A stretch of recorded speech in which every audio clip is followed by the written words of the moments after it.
শুনে ক্লাস 11 একটা question answer তোমরা অনেকে বলেছো এটা করে দিতে, সেজন্য করে দিলাম। আর তোমাদের কথা মতো পিডিএফ আকারে দিয়ে দিচ্ছি।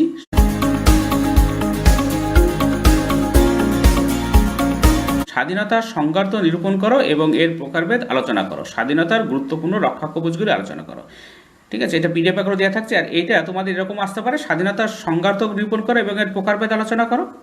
আর সাথে স্বাধীনতার গুরুত্বপূর্ণ রক্ষা কবচগুলি আলোচনা করো না দিয়ে স্বাধীনতার গুরুত্বপূর্ণ রক্ষা কবচগুলি আলোচনা করো, এটা আলাদা প্রশ্নও দিতে পারে। তোমরা দুটোই পড়ে রাখবে। দেখো সংজ্ঞা, ইংরেজি লিবার্টি শব্দের বাংলা অর্থ স্বাধীনতা। রাষ্ট্রবিজ্ঞানে স্বাধীনতার কথাটি বহু বিতর্কিত বিষয়। আমাদের জীবনে স্বাধীনতা কথাটি অতি গুরুত্বপূর্ণও বটে। গুরুত্বপূর্ণ এই জন্য যে স্বাধীনতার আকাঙ্ক্ষা যুগ যুগ ধরে মানুষকে চালিত করে আসছে। ইতিহাসে দেখা গেছে যে বিপ্লবে স্বাধীনতার আদর্শ ছিল অন্যতম লক্ষ্য। রাষ্ট্রবিজ্ঞানের বিভিন্ন লেখক স্বাধীনতার বিভিন্ন সংজ্ঞা দিয়েছেন, স্বাধীনতার বৈশিষ্ট্যগুলিকে চিহ্নিত করেছেন। কেউ বলেছেন নিয়ন্ত্রণ থেকে মুক্তির নাম স্বাধীনতা, কেউ ব্যক্তির পরিপূর্ণ বিকাশের সুযোগকে স্বাধীনতা বলেছেন। অধ্যাপক লাস্কির মতে স্বাধীনতার অর্থ প্রতিটি ব্যক্তি যাতে আত্মবিকাশের সুযোগ পায় এমন পরিবেশকে রক্ষা করা। স্বাধীনতার অধিকারের দ্বারা সৃষ্ট হয়। অধ্যাপক লাস্কি তিন ধরনের স্বাধীনতার কথা বলেছেন। এক হচ্ছে ব্যক্তিগত স্বাধীনতা। ব্যক্তি হিসেবে একজন মানুষ যে আইনসঙ্গত স্বাধীনতা ভোগ করে তাকে ব্যক্তিগত স্বাধীনতা বলে। একে পৌর স্বাধীনতাও সিভিল লিবার্টি বলা হয়। জীবনের নিরাপত্তা, মত প্রকাশের স্বাধীনতা, চুক্তির স্বাধীনতা এবং সম্পত্তির অধিকার এই স্বাধীনতার অন্তর্ভুক্ত। অনেক রাষ্ট্রে এবং ভারতে এই অধিকারগুলি মৌলিক অধিকার হিসেবে স্বীকৃত। ২ হচ্ছে রাজনৈতিক স্বাধীনতা। নাগরিক হিসেবে ব্যক্তি যে স্বাধীনতা ভোগ করে তাকে রাজনৈতিক স্বাধীনতা বলে। ভোটাধিকার, সরকার গঠন ও নিয়ন্ত্রণ করার অধিকার, নির্বাচন করার ও নির্বাচিত হবার অধিকার রাজনৈতিক স্বাধীনতার অন্তর্ভুক্ত। এক কথায় বলা যায় যে রাজনৈতিক স্বাধীনতা হলো রাষ্ট্রের কাজে সক্রিয়ভাবে অংশগ্রহণের ক্ষমতা। ভারতের সংবিধানে মৌলিক অধিকার অধ্যায়ে নাগরিকদের এই অধিকার স্বীকৃত হয়েছে।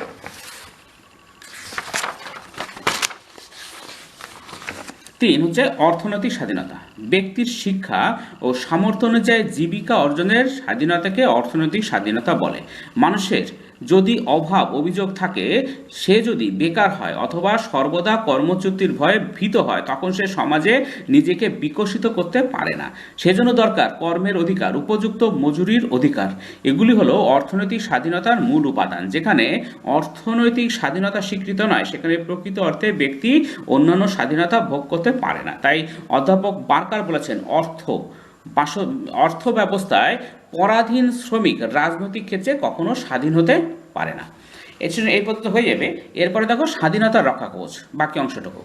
সাম্য, মৈত্রী ও স্বাধীনতা হলো গণতান্ত্রিক সমাজ ব্যবস্থার তিনটি প্রধান স্তম্ভ। স্বাধীনতা ছাড়া মানুষের ব্যক্তিত্বের বিকাশ কখনোই সম্ভব নয়। তাই ব্যক্তি স্বাধীনতা সংরক্ষণের জন্য কতগুলো বিশেষ ব্যবস্থা অবলম্বন করা প্রয়োজন। এই ব্যবস্থাগুলোকে স্বাধীনতার রক্ষা কবচ বলা হয়। অধ্যাপক লাস্কি যথার্থই বলেছেন যে সংরক্ষণের বিশেষ ব্যবস্থা ছাড়া অধিকাংশ মানুষের পক্ষে স্বাধীনতা ভোগ করা অসম্ভব। স্বাধীনতার যেসব গুরুত্বপূর্ণ রক্ষা কবচের উপর রাষ্ট্রবিজ্ঞানীরা বিশেষ গুরুত্ব আরোপ করেন সেগুলি হলো: ১. সংবিধানে মৌলিক অধিকার লিপিবদ্ধকরণ। সংবিধানে মৌলিক অধিকারসমূহকে লিপিবদ্ধ করা এবং সেই সব অধিকার ভঙ্গের বিরুদ্ধে শাসনতান্ত্রিক প্রতিবিধানের যথাযথ ব্যবস্থা করাকে অনেকে স্বাধীনতার অন্যতম গুরুত্বপূর্ণ রক্ষা কবচ বলে মনে করেন।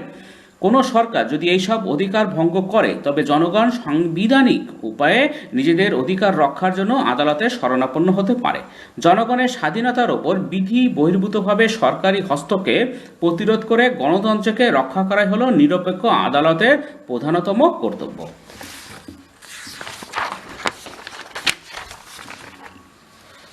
এইসব কারণে মার্কিন যুক্তরাষ্ট্র, গণসাধারণতন্ত্রী চীন, ফ্রান্স, জাপান, ভারত প্রভৃতি রাষ্ট্রের সংবিধানে মৌলিক অধিকার লিপিবদ্ধ করা হয়েছে। তবে সংবিধানে মৌলিক অধিকারসমূহকে লিপিবদ্ধ করা হলেই যে ব্যক্তি স্বাধীনতা রক্ষিত হবে এমন কোনো কথা নেই। কারণ ব্যক্তি স্বাধীনতার সংরক্ষক সংবিধান নয়, সচেতন জনগণই ব্যক্তি স্বাধীনতার প্রকৃত রক্ষাকর্তা। আবার সংবিধান অলিখিত হলো দেশের জনগণ সচেতন থাকলে তারা যে যথেষ্ট পরিমাণে স্বাধীনতা ভোগ করতে পারে, ব্রিটেনই হলো তার প্রকৃষ্ট প্রমাণ।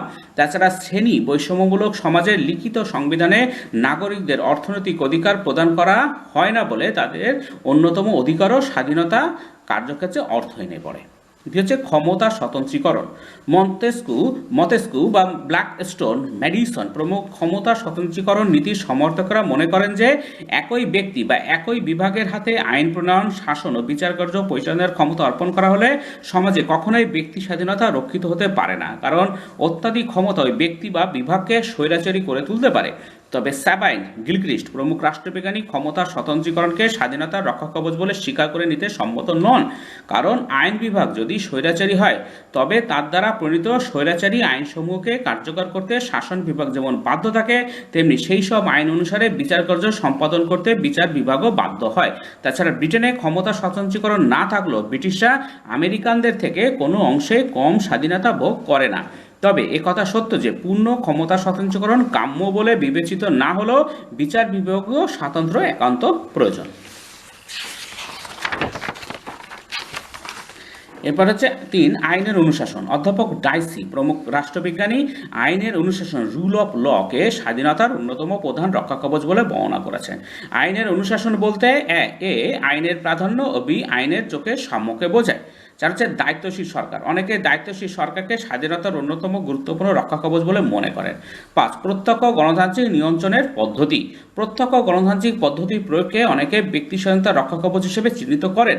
প্রত্যক্ষ গণতান্ত্রিক নিয়ন্ত্রণের উপায়সমূহের মধ্যে গণভোট, গণউদ্যোগ, পদচ্যুতি বা প্রত্যাবর্তনের নির্দেশ প্রভৃতি বিশেষ উল্লেখযোগ্য। কিন্তু সুইজারল্যান্ডে বর্তমানে গণভোট ও গণউদ্যোগ ব্যবস্থার অবস্থিতি লক্ষ্য করা গেলেও আজকের দিনের বিপুল জনসংখ্যা বিশিষ্ট বৃহদায়তন রাষ্ট্রে এইসব পদ্ধতির প্রয়োগ শুধু অসম্ভবই নয়, অকাম্য বটে। হচ্ছে ক্ষমতা বিকেন্দ্রীকরণ। অনেকে ক্ষমতা বিকেন্দ্রীকরণকে ব্যক্তি স্বাধীনতার অন্যতম বিশেষ গুরুত্বপূর্ণ রক্ষাকবচ হিসেবে চিহ্নিত করেন। ক্ষমতার বিকেন্দ্রীকরণ ঘটলে কেন্দ্রীয় সরকার কখনোই স্বৈরাচারী হয়ে উঠতে কিংবা ক্ষমতার অপব্যবহার করে ব্যক্তি স্বাধীনতা ধ্বংস করতে পারবে না। 7 হচ্ছে সামাজিক ও রাজনৈতিক ন্যায়ের প্রতিষ্ঠা। রলস প্রমুখ রাষ্ট্রবিজ্ঞানী সামাজিক ও রাজনৈতিক ন্যায়ের প্রতিষ্ঠাকে স্বাধীনতার অন্যতম প্রধান রক্ষাকবচ বলে মনে করেন। তাদের মতে ন্যায়ের প্রধান নীতি হলো সকলকে সমানভাবে স্বাধীনতা ভোগের সুযোগ দেওয়া। 8, সদা জাগ্রত জনমত। স্বাধীনতার সর্বশ্রেষ্ঠ রক্ষাকবচ হলো সদা জাগ্রত জনমত। নাগরিকরা সচেতনভাবে স্বাধীনতা রক্ষায় অগ্রসর না হলে উপরিউক্ত ব্যবস্থাগুলি অবলম্বন করেও তাদের স্বাধীনতা রক্ষা করা যায় না। সরকার ব্যক্তি স্বাধীনতায় হস্তক্ষেপ করতে উদ্যত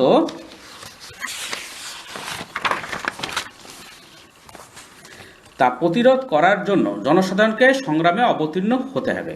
যে কোনো মূল্যে, এমনকি প্রয়োজন হলে আত্মবিসর্জনের মধ্য দিয়েও স্বাধীনতা রক্ষা করার পবিত্র কর্তব্য পালনের জন্য জনগণকে সদা সর্বদাই প্রস্তুত থাকতে হয়। অধ্যাপক লাস্কির মতে স্বাধীনতার সর্বশ্রেষ্ঠ রক্ষাকবচ হল নাগরিকদের গর্বিত চৈতন্য।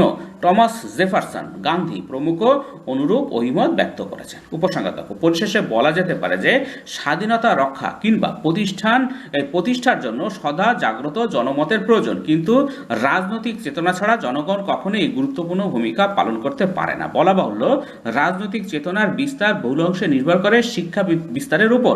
তাই অধ্যাপক লাস্কির মতো রাষ্ট্রবিজ্ঞানীরা জনগণের মধ্যে শিক্ষা বিস্তারের উপর বিশেষ গুরুত্ব আরোপ করেন। অবশ্য স্বাধীনতার সংরক্ষণ ও সম্প্রসারণের সঙ্গে সঙ্গে স্বাধীনতা রক্ষার নানাবিধ রক্ষাকবচের অবস্থিতিও একান্তভাবে অপরিহার্য। তাই অধ্যাপক লাস্কি মন্তব্য করেছেন যে স্বাধীনতা রক্ষার জন্য একদিকে যেমন সদা জাগ্রত জনমতের প্রয়োজন, অন্যদিকে তেমনি মৌলিক অধিকারসমূহের লিপিবদ্ধকরণ, বিচার বিভাগীয় স্বাধীনতার প্রতিষ্ঠা, ক্ষমতা বিকেন্দ্রীকরণ প্রভৃতিও প্রয়োজন। আজকে এ পর্যন্ত, পরের ভিডিও দেখা হবে। Thank you very much for watching.